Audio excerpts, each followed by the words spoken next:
বাবা তুমি তুমি কি গো, তুমি এয়ারপোর্টে এসে আমাকে একটা ফোন করবে না? আর আমি তো নিজেই চলে যেতাম তোমাকে রিসিভ করতে। আর তুমি তুমি যখন প্লেনে উঠে তখন তো একটা ফোন করবে, আমাকে তো জানাবে যে তুমি এখন আসছো। কি অদ্ভুত বলো তো তুমি। আর আমি যখন তোমাকে ফোন করলাম, আমি যে বললাম যে বাবা তুমি জলদি জলদি চলে এসো, আমার ভীষণ দরকার তোমাকে, তখন কেন কিছু বললে না গো? তুমি তুমি দেখেছো তো তুমি কিরকম ধরনের। আমি তো ঠিক করেছিলাম আমি তোমার সাথে কোনো কথাই বলবো না। চুপ চুপ। তুই না থামলে এতগুলো প্রশ্নের উত্তর আমি কি করে দেবো তোকে? আচ্ছা ঠিক আছে সেসব ছাড়ো, তোমার সঙ্গে আমার অনেক অনেক অনেক কথা। মিস্টার রয়, আমি আপনাকে ফোন করে নেবো। হ্যাঁ, আপনি কিন্তু আপনার কাজটা শুরু করে দিন। Okay madam, no problem. Okay. নমস্কার স্যার। নমস্কার।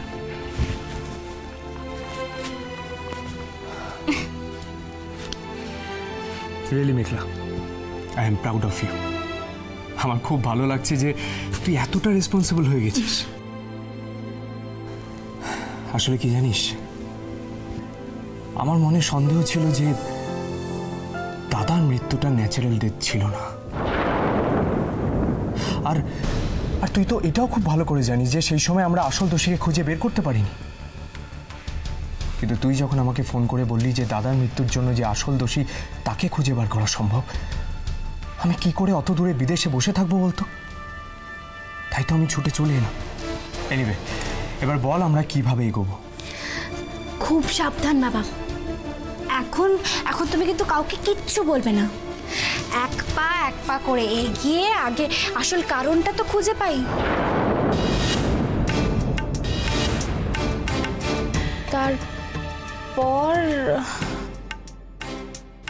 তারপর হ্যাঁ ওই তারপর মিসিং লিঙ্কগুলোকে।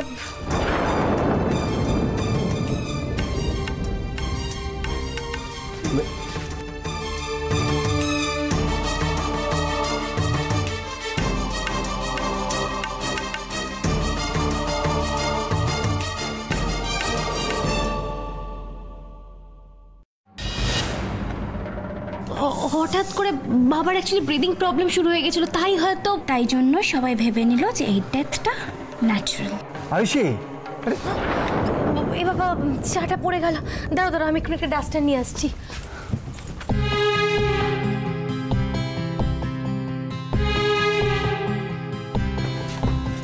তুমি কিছু চিন্তা করো না, আমি আবার তোমাকে একটা ফ্রেশ কাপে চা বানিয়ে দিচ্ছি। দাঁড়া একটু দাঁড়াও, এখানে বসো তো শান্ত হয়ে। তোমার চা? না বসো আগে।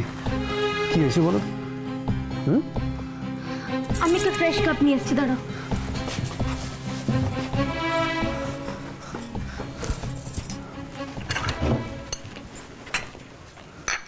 এসব রাখো। হ্যাঁ রাখো। কি হয়েছে বলো তো? তোমার শরীর ঠিক আছে তো?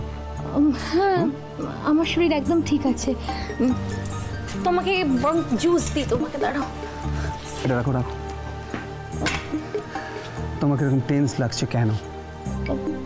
কই না তো, আমি তোমার ব্রেকফাস্ট। আচ্ছা, আমি একটা জিনিস বুঝে উঠতে পারছি না, তুমি আমাকে সব কথা এরকম এড়িয়ে যাচ্ছ কেন? কি হয়েছে তোমার? কেন তোমার এরকম আপসেট লাগছে? আমি জানিও কি, আমি না বললেও তুমি আমার মনের অস্থিরতাটা ঠিক টের পেয়ে যাও, কিন্তু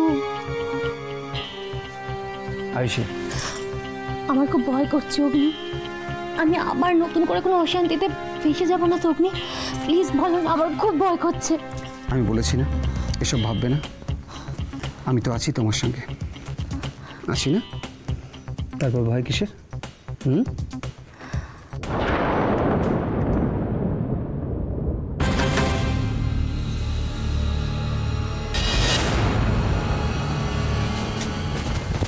কি হলো?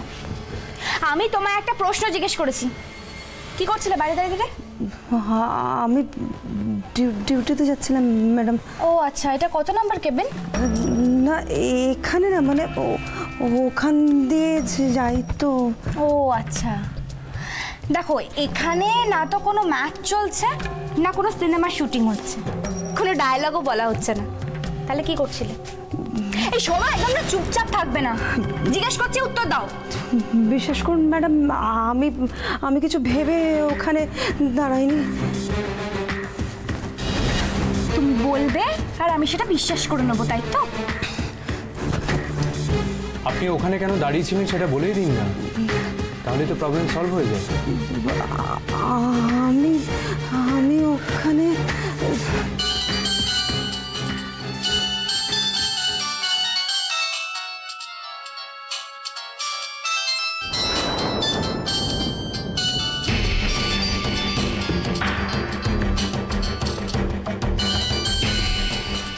ফোনটা বাজছে তো, ধরো।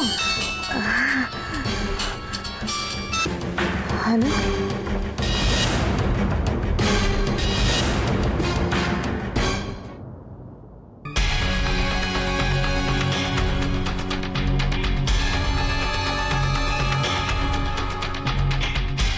মেঘলা, কিছু না জেনেই ছেড়ে দিলি? শুধু ওকে একটু উঠতে দিলাম, সময় বুঝে ঠিক ধরে নেব। বাবা, আমাকে না একটু বেরোতে হবে, বুঝলে তো? আমি কোথায় যাচ্ছিস? এই নার্সটা কোথায় যায় না যায় সেই খোঁজটা যদি একবার করতে পারি না, তাহলে আমার হিসেবটা বোধহয় মিলে যাবে। আমি আমি আমি আসছি। মেঘলা, মেঘলা কি যে করে না মেয়েটা। আয়ুষী, ও আয়ুষী, ও বাবা, কি হচ্ছে রুবি? পেটে ব্যথা। অগ্নি, অগ্নি, পেটে ব্যথা তো? পেটে ব্যথা। তুমি এক কাজ করো, তুমি একটু বসো, একটু বসো বসো বসো। ও, আমি সারা রাত ঘুমোতে পারিনি জানো, এত পেটে ব্যথা করেছে। এরকম তো ব্যথা আমার আগে কখনো হয়নি। ও পাচ্ছি না। অগ্নি, কেন হলো বলো তো রুবি? আমি আসলে খুব হেলদি ফুড খাই তো, আর ওই মেঘলা তো স্পাইসি খাবার বানায়। বাবা গো, ওই ঝাল খেয়ে খেয়ে আমার পেটের ভেতরে আলসার হয়ে গেছে। আরে না না, এসব এসব এসব একদম ভেবো না। আমি শোনো, আমি যেটা বলছি, আমার মনে হয় তোমার তো ঝাল খাওয়া অভ্যাস নেই, তাই হয়তো হজমের কোনো প্রবলেম হয়েছে, আমার মনে হয়। এনিওয়ে, আয়ুষী শোনো, চলো ওদিকে, চলো ওদিকে চলো। বলছি তুমি এক কাজ করো, আজকে রুবিকে তুমি চিকেন স্টু দাও, ঠিক আছে? আর ওটা তুমি নিজে হাতে রান্না করবে, মেঘলা যেন রান্না না করে সেদিকে খেয়াল রাখবে, কেমন? হ্যাঁ, Ruby, thank you so much Agni, how sweet of you. তুমি ছাড়া আমার ব্যাপারে এতটা কনসার্ন আর কি হতে পারে বলো? বলছিলাম যে আমার অফিসে আজকে একটা আর্জেন্ট মিটিং আছে, না হলে কিন্তু তোমাকে। না না না অগ্নি, আমার জন্য তোমার কাজের ক্ষতি হবে এটা তো আমি মেনে নিতেই পারবো না। তুমি যাও, আই বি ফাইন। ঠিক আছে, কিন্তু একটা ডক্টরকে। অগ্নি, তোমার অলরেডি লেট হয়ে গেছে, আমি বললাম না আই উইল বি ফাইন। ঠিক আছে আয়ুষী, বলছিলাম যে তুমি একটু রবির খেয়াল রেখো, কেমন? আমি আসছি বাইরে। হায় রে হতভাগা মাইয়া, তোমার জন্যে মেঘলা দিদিই ঠিক, হ্যাঁ তোমারে উচিত শিক্ষা দেয়। আর আয়ুষী দিদি কিছু কয় না তো, হারে লাইগা হারে কষ্ট দিয়া কথা কয় রুবিদি।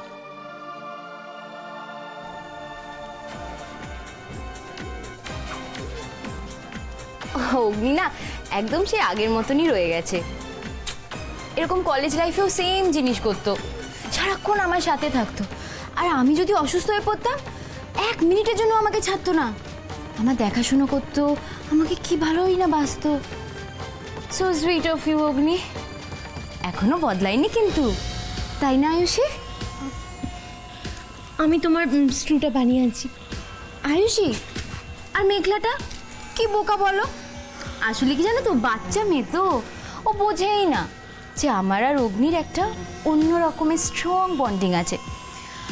ও ভাবে এইসব বোকা বোকা সিন ক্রিয়েট করে ও আমাদের বন্ডিংটাকে নাকি ভেঙে দেবে। ও তো বোঝে না, বাচ্চা মেয়ে। কিন্তু এতদিনে তুমি তো সেটা বুঝে গেছো আয়ুষী, তাই না? আজকে নিউজ পেপারটা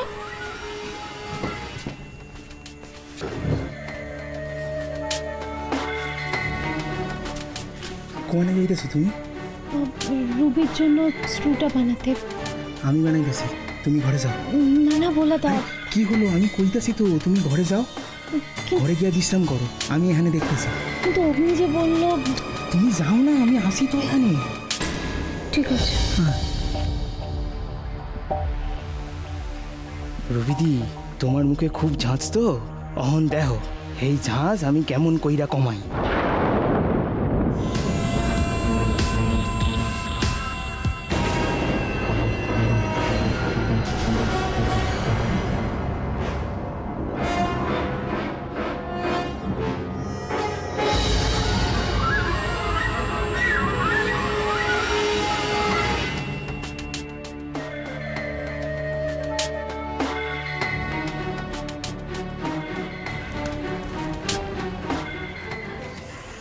স্যার স্যার প্লিজ একবার অন্তত আসুন প্লিজ স্যার, আপনাকে অত্যন্ত একটা ইম্পর্টেন্ট নিউজ দেওয়ার আছে স্যার।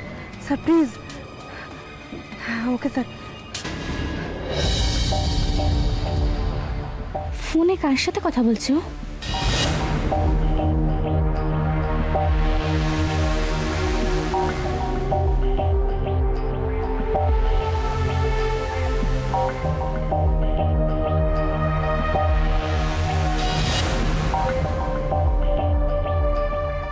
ও দাঁড়িয়ে পড়লো কেন? কেউ কেউ সাথে দেখা করতে আসছে।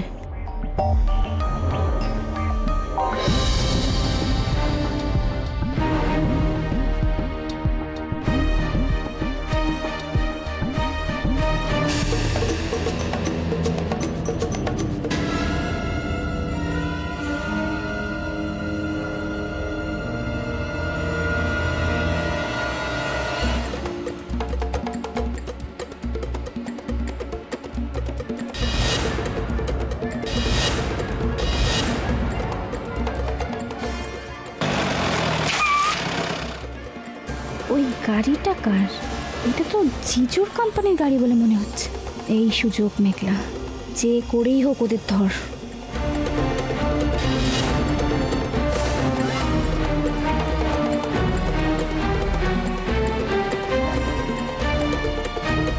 ঠিক আছে, মেঘলাও বারবার ক্যাচ মিস করে না। একবার পারলাম না তো কি হয়েছে, নেক্সট টাইম আমি ঠিক তোমার গন্তব্যের খোঁজ পেয়ে যাব।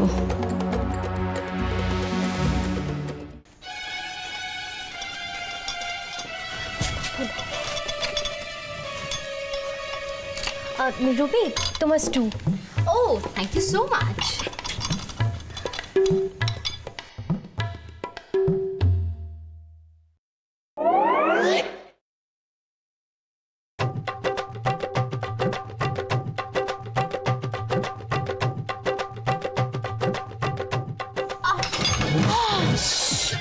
কি হয়েছে রুবি?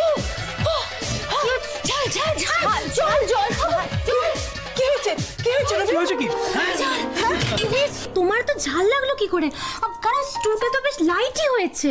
আরে কেউ একটু চিনি দাও না। আরে এই মিঠু জানা একটু তুমি চিনি দাও না। হ্যাঁ চিনি চিনি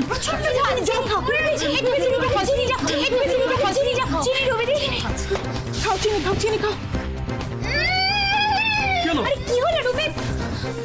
ওরে বাপ রে বাপ, এই মেয়েটা যেদিন থেকে এই বাড়িতে এসছে একটা না একটা নাটক লেগেই আছে। এই আপদটা কবে বিদায় হবে বলো তো? সত্যি ছাড়বো না আমি তোমাকে। দেখো, আমি যদি অনিকে সবকিছু না বলেছি, তুমি আমার সঙ্গে এটা করতে পারলে আয়ুষী? তুমি বিশ্বাস করো রুবি, আমি কিছুই করিনি। আমি তো শুধু কি? তুমি কিছু করনি? এই স্যুপটা তুমি বানাওনি বলো? এটাতে এতটা ঝাল দাওনি যাতে আমি এটা খেতে না পারি বলো? স্টুটা আমি বানাইছি। যা গমনে তুমি আমারে কও, এখানে বড় বৌদিমণির কোনো দোষ নাই। কি? বাড়ির কাজের লোক হয়ে তার এত বড় কথা? হ্যাঁ, আমাকে নাজেহাল করে দিল। ঝালকে আমি ইচ্ছা করে দিছি নাকি? স্টুটা রান্না করানোর সময় একটু বেশি ঝাল পড়ে গেছে। তোমার তো সবকিছুতেই বেশি বাড়াবাড়ি, বেশি বেশি নাটক করো তুমি। যত বড় মুখ না তত বড় কথা। আমি নাকি নাটক করি? দেখো দেখো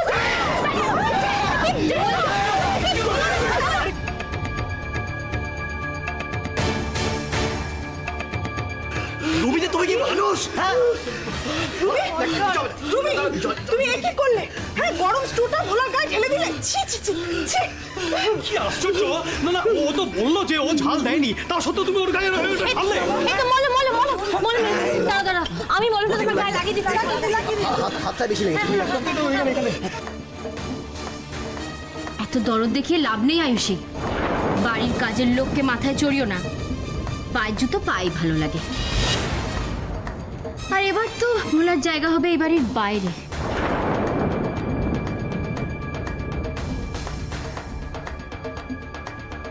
তার মানে?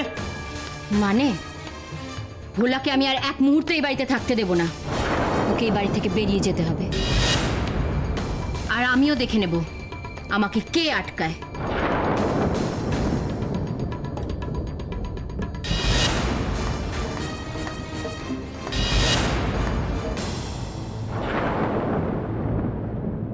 রোহিণী, আমি আবারও বলছি তোমাকে, যা করছো একটু ভেবে চিন্তে করো, একটু ভেবে চিন্তে করো। বলে আর নতুন করে কি ভাববো গা? হ্যাঁ, দেখছিস তো, দেখছিস তোর বাপে না সবেতে বাগড়া না দিলে চলে না। মা মা বাবা সেটা বলছে না, বাবা সেই কথা বলতে চাইছে, তুমি বোঝো না কেন বলো তো? চুপ কর, অমনি একেবারে বাপের হয়ে ঝোল টানছে। আরে বাবা বলতে চাইছে যে উর্মিলার শরীরটা ভালো নয়, এক ঘর লোক আসবে স্বাদে, ওর আবার শরীরটা খারাপ হবে, বোঝো না কেন বলো তো? আচ্ছা, আমার কি সেদিকে হুঁশ নেই নাকি? আমিও তো জানি এসব কথা, তা সত্ত্বেও যখন বলছি অনুষ্ঠানটা করার দরকার, একটা কিছু ভেবেই তো বলছি নাকি। সারাক্ষণ মেয়েটা মুখ ভার করে থাকে, ঘুম হয়ে কি যেন ভাবে, শরীরটাও ভালো নেই। এই অবস্থায় 5 জন লোক এলে তাদের সাথে একটু হাসি মশকরা করে দেখবি মেয়েটার মনটা ভালো থাকবে। তাছাড়া আমি তো মা, আমি চাইবো না বল? হ্যাঁ, ওই সন্তান সকলের আশীর্বাদ পাক, সুস্থ হয়ে পৃথিবীতে আসুক, বল? হ্যাঁ, জানি না মা, এত কিছু করে উর্মিলার মন খুশি করা যাবে কিনা। ওকে যাই বলা হোক না কেন, ও তো সব কিছুরই টেরা জবাব দেয়। জানো তো বাবা, উর্মিলা ওষুধ খাওয়ানো নিয়েও। থাম না, যত কথা। কাজ করতে যা যা যা যা, দেখ গিয়ে আমি রান্নাঘরে চাল কুমড়োটা ভাপাতে দিয়ে এসছি, হলো কিনা, যা দেখ গিয়ে যা। সে নয় তুমি আমাকে চুপ করাবে, কিন্তু সাদের দিন বাড়ি ভর্তি লোকের সামনে তোমাদেরকে ছোট করলে, তখন তখন কাকে চুপ করাবে বলো? কি জানিস রে, মানে আমরা যদি মেয়েটাকে ঠিকমতো ভালোবাসা দিতে পারি, তাহলে মনে হয় ওর মনটাও আস্তে আস্তে ঠিক পাল্টে যাবে। মানে তুই যদি মানুষকে ভালোবাসিস, এক সময় অপরেও তোকে ভালোবাসতে বাধ্য হবে। মা বাবার ভালোবাসা কি সেটা মেয়েটা জানে না জুই। আমরা যদি না বুঝি, কে বুঝবে বল দেখিনি? ঠিক আছে গো, ঠিক আছে, তোমাকে অত চিন্তা করতে হবে না, তোমার ইচ্ছাই পূর্ণ হবে। উর্মিলার স্বাদ খুব বড় করে হবে। হ্যাঁ, এবারে বাবা অমক্ষম কথা বলেছে মা, সব আত্মীয় স্বজনকে ডাকা হবে, এমনকি তোমার এই রাঙা পিসিকেও। কি গো বাবা? ঠিক ঠিক ঠিক ঠিক। এই সন্দীপ, কাজ কর না, তোর ভাইকে, ছোট ভাইকে একটু ডাক। আরে কাজের দিন তো এসে গেল, একটু কথাবার্তাগুলো সব সেরে নিয়ে ফেলে রাখা যাবে না তো। শোনো শোনো শোনো শোনো, এই শোন, একটা কথা শোন, তুই তাকে ডাকতে যা, তাকে যা খুশি বল, আমার তো কোনো আপত্তি নেই, কিন্তু খবরদার, আমি তোমাদের বলে দিচ্ছি, এই স্বাদের ব্যাপারে, অনুষ্ঠানের ব্যাপারে আমার ছোট ছেলের কাছ থেকে 1 টাকাও কেউ নেবে না। না, এমনিতেই বেচারা বউয়ের অপারেশনের টাকা জোগাড় করতে করতে হন্যে হয়ে যাচ্ছে, তার উপর এইসব টাকা। শোনো, তোমাদের যদি টাকা না থাকে আমাকে বলবে, আমার জমানো টাকা আছে, সেই টাকা আমি দিয়ে দেবো, সেই টাকা আমার ছেলে বউয়ের স্বাদ হবে, কিন্তু আমার ছেলের কাছ থেকে তার বউয়ের স্বাদের জন্য 1 টাকা যেন না নেওয়া হয়, বারণ করে দিচ্ছি। হ্যাঁ, আচ্ছা আচ্ছা, বেশ বেশ, তাই হবে গো, তাই হবে। তোমার ইচ্ছারই জয় হলো, হয়েছে তো? হ্যাঁ হ্যাঁ, হাসো, একটু হাসো। হ্যাঁ, কি রে?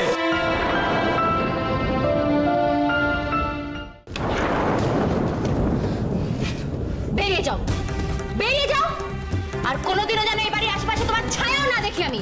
রুবি, অনেকক্ষণ ধরে তোমার বেয়াদবি আমি সহ্য করছি। ভোলা এবাড়ির কাজের লোক না, ও এবাড়ির সদস্য, তুমি কি করে এর সঙ্গে এরকম ব্যবহার করছো? যেখানে আমরা বাড়ির বড়রা আছি, সেখানে তুমি এই ধরনের সিদ্ধান্ত তোমার স্পর্ধা দেখাও কি করে? সারণ দাও ছোট মা, আমি এবাড়ির কাজের লোক হইয়া কেমনে একজন হইয়া উঠি এবাড়ির? না ভোলাদা, তোমাকে আমি এমনি এমনি দাদা বলে ডাকি না, তোমাকে আমি দাদা মনে করি, আর তোমাকে কেউ অপমান করবে এটা আমি কিছুতেই মেনে নেব না। ঠিক বলেছো। আরে এই ভোলা, আরে তুই এতদিন এই বাড়ির জন্য যা যা করেছিস সেটা আমরা জানি, এই বাড়ির লোকেরা জানে, একটা বাইরের লোক কি করে জানবে? আর কেন যে একটা বাইরের লোকের কথায় কান দিচ্ছিস আমি তো বুঝতে পারছি না। আমি কে সেটা তো তোমাদেরকে আমি পরে বোঝাবো, সবচেয়ে আগে এই লোকটা এই বাড়ি থেকে বেরোবে, ব্যাস। না রুবি, ভোলাদা এই বাড়িতেই থাকবে। তুমি আমার সঙ্গে আর তর্ক করবে না আয়ুষী। আমি তোমার সঙ্গে কোনো তর্ক করছি না রুবি, আমি এ বাড়ির বউ, আর বউ হিসেবে আমার একটা অধিকার আছে, আমি সেই অধিকার থেকেই বলছি ভোলাদা এই বাড়ি ছেড়ে কোথাও যাবে না। কারে তুমি কি কথা কইতেছো বড় বৌদিমণি? বাড়ির বড় বউয়ের মর্যাদা রুবিদি কেমনে বুঝবো? হ্যাঁ, তো সংসার করতে পারবো না, সংসার ভাঙতেই পারবো। একদম চুপ করো, চুপ করো, আর একটু যদি বাজে কথা বলেছো না, মুখটাকে ভেঙে রেখে দেবো।